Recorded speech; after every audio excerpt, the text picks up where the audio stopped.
Welcome to जी के G S by Raj sir. आज है 26 फरवरी और 26 फरवरी से संबंधित जितने भी प्रकार के करंट अफेयर के क्वेश्चन बन सकते हैं वे सारे क्वेश्चन इस वीडियो में कवर अप करने वाले हैं। चलिए वीडियो में आगे बढ़ते हैं। अगर अभी तक आपने चैनल को सब्सक्राइब नहीं किया है तो पहले चैनल को सब्सक्राइब करें, बेल आइकन को दबाएं ताकि आगामी वीडियो की नोटिफिकेशन आपको मिल सके। चलिए दोस्तों चलते हैं वीडियो में। पहला क्वेश्चन देखते हैं। हाल ही में रक्षा सुरक्षा कोर का 77वां स्थापना दिवस कब मनाया गया? तो राइट आंसर बताएंगे 25 फरवरी को। 25 फरवरी को दोस्तों रक्षा सुरक्षा कोर का 77वां स्थापना दिवस मनाया गया। चलिए फरवरी मंथ में कुछ इंपॉर्टेंट डेज देख लेते हैं। पहला है 1 फरवरी को भारतीय तटरक्षक दिवस मनाया गया। 2 फरवरी को विश्व आर्द्रभूमि दिवस मनाया गया। 4 फरवरी को अंतर्राष्ट्रीय मानव बंधुत्व दिवस और विश्व कैंसर दिवस मनाया गया। फिर है 6 फरवरी। 6 फरवरी को दोस्तों सुरक्षित इंटरनेट दिवस मनाया गया। 7 फरवरी को राष्ट्रीय HIV एड्स जागरूकता दिवस मनाया गया। 10 फरवरी को विश्व दलहन दिवस और राष्ट्रीय कृमि मुक्ति दिवस मनाया गया। 11 फरवरी को विज्ञान में महिलाओं और लड़कियों का अंतर्राष्ट्रीय दिवस और विश्व यूनानी दिवस मनाया गया। 12 फरवरी को अंतर्राष्ट्रीय डार्विन दिवस, अंतर्राष्ट्रीय मृगी दिवस और राष्ट्रीय उत्पादकता दिवस मनाया गया। राष्ट्रीय उत्पादकता दिवस। 13 फरवरी को विश्व रेडियो दिवस मनाया गया। 14 फरवरी को हृदय दोष जागरूकता दिवस मनाया गया, है ना, जन्मजात हृदय दोष जागरूकता दिवस मनाया गया। चलिए 15 फरवरी को अंतर्राष्ट्रीय बाल कैंसर दिवस और विश्व मानव विज्ञान दिवस मनाया गया। 17 फरवरी को वैश्विक पर्यटन लचीलापन दिवस और 18 फरवरी को विश्व व्हेल दिवस। 20 फरवरी को विश्व सामाजिक न्याय दिवस और 21 फरवरी को अंतर्राष्ट्रीय मातृभाषा दिवस, राष्ट्रीय प्रबंधन दिवस 21 फरवरी को मनाया जाता है। आगे है 22 फरवरी को विश्व चिंतन दिवस। 23 फरवरी को विश्व शांति और समझ दिवस। 24 फरवरी को केंद्रीय उत्पाद शुल्क दिवस मनाया गया। तो दोस्तों जितने भी इम्पोर्टेंट डेज हैं फरवरी मंथ के सारे हमने अभी तक के कवर अप कर चुके हैं। चलिए नए क्वेश्चन में चलते हैं, बातचीत करते हैं। नया क्वेश्चन है, हाल ही में राष्ट्रीय सार्वजनिक स्वास्थ्य भारत सम्मेलन 2024 का आयोजन कहाँ किया गया? तो राइट आंसर बताएंगे नई दिल्ली में। कहाँ किया गया दोस्तों? नई दिल्ली में राष्ट्रीय सार्वजनिक स्वास्थ्य भारत सम्मेलन 2024 का आयोजन कहाँ पे? नई दिल्ली में किया गया। नए क्वेश्चन में चलते हैं। हाल ही में पर्पल फेस्ट का उद्घाटन कहाँ किया जाएगा? तो राइट आंसर बताएंगे नई दिल्ली में। कहाँ पे किया जाएगा दोस्तों? ऑप्शन नंबर बी इसका राइट आंसर है। नई दिल्ली में पर्पल फेस्ट का उद्घाटन किया जाएगा, ये आपको याद रखना है। चलिए नए क्वेश्चन में चलते हैं।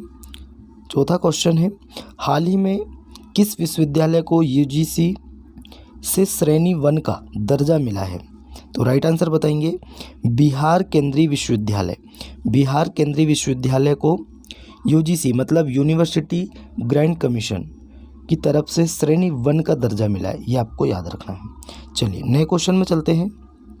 हाल ही में भारत और किस देश के बीच संयुक्त अभ्यास धर्म गार्जियन, कौन सा? धर्म गार्जियन का शुभारंभ हुआ है? तो राइट आंसर बताएंगे जापान और हमारे देश भारत के बीच अभी हाल ही में संयुक्त सैन्य अभ्यास धर्म गार्जियन का शुभारंभ हुआ है और ये कहाँ पे होने वाला है? तो ये 5वां संस्करण हुआ है ना। 5वां संस्करण आज राजस्थान के महाजन फील्ड फायरिंग रेंज में शुरू हुआ है और ये दोस्तों 25 फरवरी से 9 मार्च 2024 तक चलेगा, ये आपको याद रखना है। चलिए जापान की बात कर लेते हैं। जापान की राजधानी क्या है? टोक्यो। मुद्रा क्या है? एन। और वर्तमान में प्राइम मिनिस्टर कौन है? Fumio Kishida. कौन है दोस्तों? Fumio Kishida. चलिए नए क्वेश्चन में चलते हैं, उससे पहले देख लेते हैं जापान के बारे में। जापान में 1000 वर्ष पुराना सोमिनसाई महोत्सव समाप्त हुआ है। जापान दुनिया का पहला लकड़ी का उपग्रह लॉन्च करेगा। जापान को समुद्र के अंदर ज्वालामुखी के विस्फोट के बाद नया द्वीप मिला है। इसरो जापान की स्पेस एजेंसी की मदद से अगला चांद मिशन पूरा करेगा। जापान के याकोहामा में डांसिंग पिकाचू कार्यक्रम आयोजन किया गया। 2022 में जापान की जनसंख्या 8 लाख से अधिक घट गई थी। भारत और जापान के 3 स्कॉर्पियन पनडुब्बी के निर्माण के लिए समझौता किया गया है। भारत सरकार ने जापान की मदद से पर्वतीय सड़क बुनियादी ढांचे के लिए दिशा निर्देश विकसित किए हैं? ये आपको याद रखना है। उससे अब चलते हैं नए क्वेश्चन में, बातचीत करते हैं। हाल ही में प्रधानमंत्री मोदी जी ने कहाँ 4150 करोड़ रुपए से अधिक की विकास परियोजनाओं का शिलान्यास किया है? तो राइट आंसर बताएंगे कहाँ पे दोस्तों? द्वारिका में, है ना।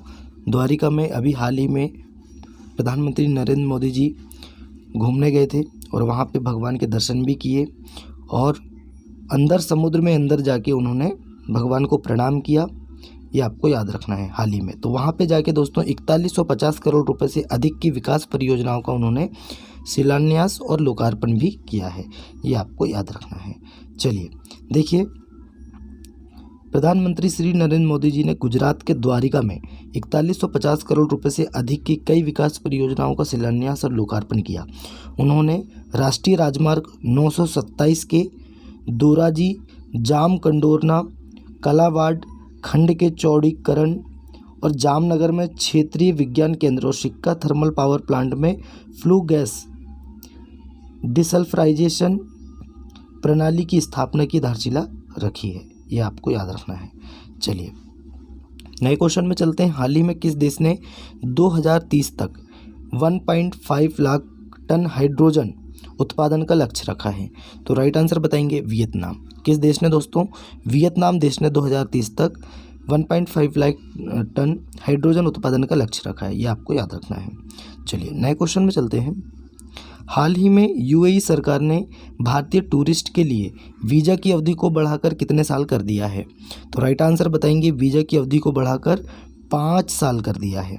देखिए, यूनाइटेड अरब अमीरात की सरकार ने भारतीय टूरिस्ट के लिए वीज़ा की अवधि को बढ़ाकर 5 साल कर दी है और Dubai department of economics and tourism के अनुसार टूरिस्ट के लिए मल्टीपल एंट्री वीज़ा यूएई में 5 साल तक वैलिड होगा। कितने साल तक? 5 साल तक वैलिड होगा। इसमें वीज़ा होल्डर्स को 90 दिनों तक एंट्री और एग्जिट की इजाज़त मिलेगी। ये आपको याद रखना है। नए क्वेश्चन में चलते हैं। उसके पहले देखते हैं दुबई के बारे में। दुबई दुनिया की पहली एयर टैक्सी सेवा शुरू करेगा और यूएई ने आनंद कुमार को गोल्डन वीज़ा दिया है। किसने? यूएई ने आनंद कुमार को गोल्डन वीज़ा दिया है।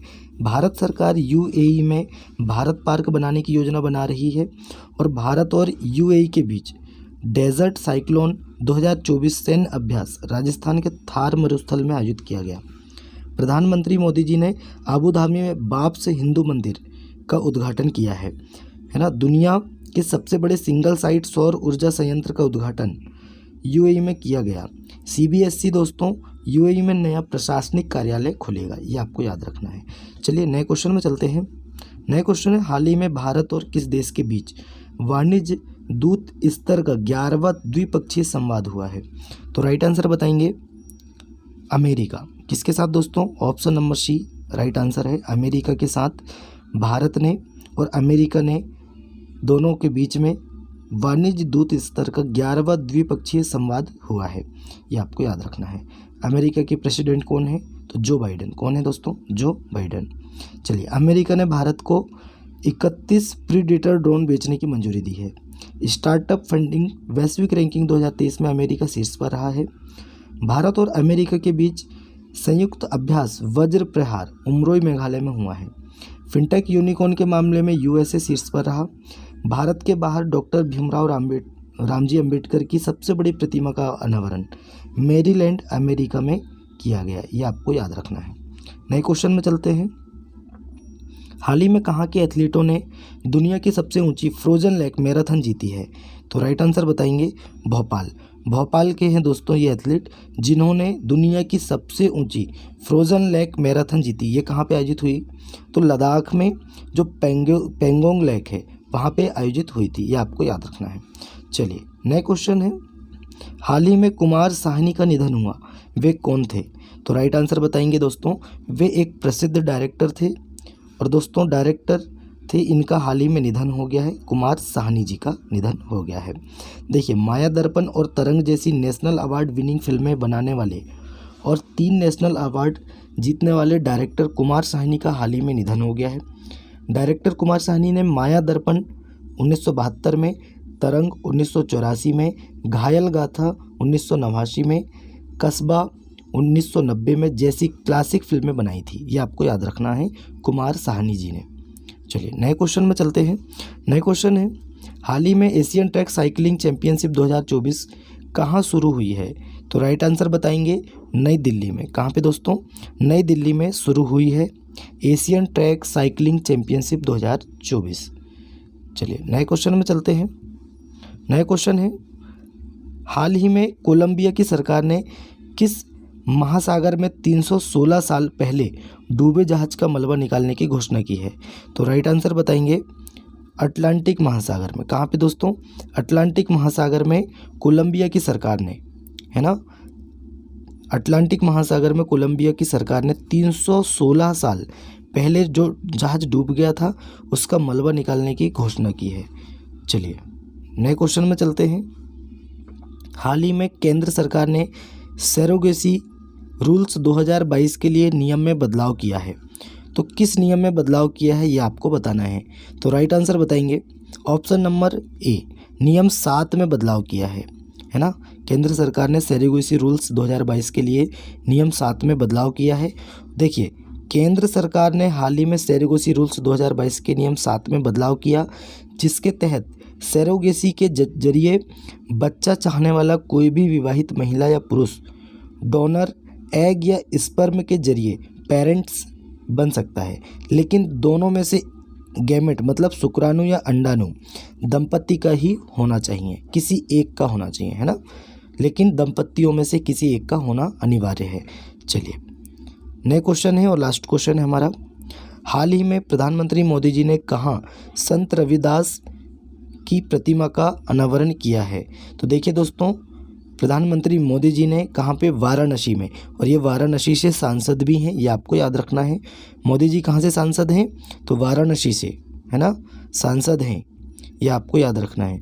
और इन्होंने यहाँ पे दोस्तों संत रविदास जी की प्रतिमा का अनावरण किया है, ये आपको याद रखना है। तो चलिए आज का हमारा वीडियो, करंट अफेयर का वीडियो यहीं समाप्त होता है। वीडियो कैसा लगा कमेंट करके बताएं। अपने दोस्तों में ज़्यादा से ज़्यादा वीडियो को शेयर करें, लाइक करें और चैनल को सब्सक्राइब करें। चलिए दोस्तों मिलते हैं तब तक के लिए नए वीडियो में। जय हिंद, जय भारत।